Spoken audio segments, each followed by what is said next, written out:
So now one of the biggest disappointments people have with SunRail, and I'm very bullish with SunRail, is its operating schedule, and it's operating the fact that it operates only 5 days a week and doesn't run late at night and so forth, and that's because there's not the money to do that.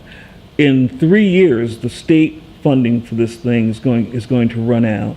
And SunRail has the same problem that Lynx has in terms of there being no dedicated source of funding. Mm-hmm. Is there an opportunity to solve both of those things at the same time as we come up with some solution? Because 2021 doesn't seem like it's that far away to me. Oh, 2021 is coming quickly.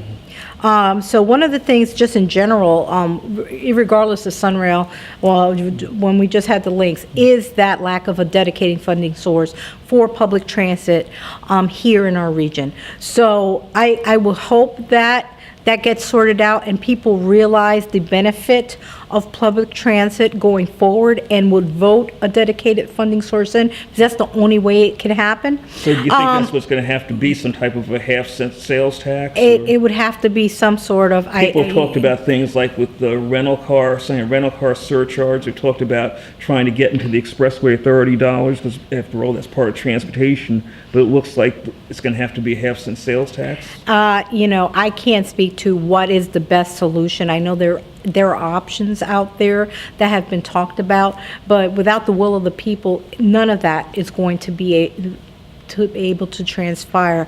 I do believe that SunRail will not be as successful as it could be until it operates 7 days a week. I don't know about 24 hours a day, but definitely later than it does now, mm-hmm. and earlier than it does now. There's usually in a lot of transit systems, they say 24/7, but there's always usually a gap there that's not serviceable.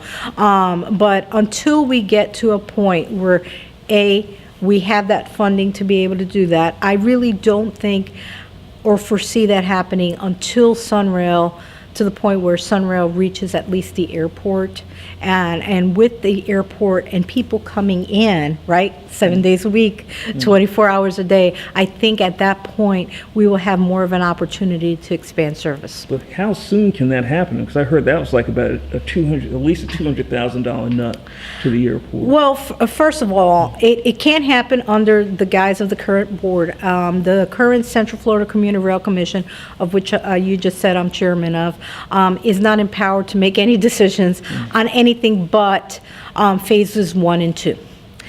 So in order for us to even talk about how we're going to get there, when could we get there, how much is going to cost, how we're going to fund it, we have to make an agreement in order to go there.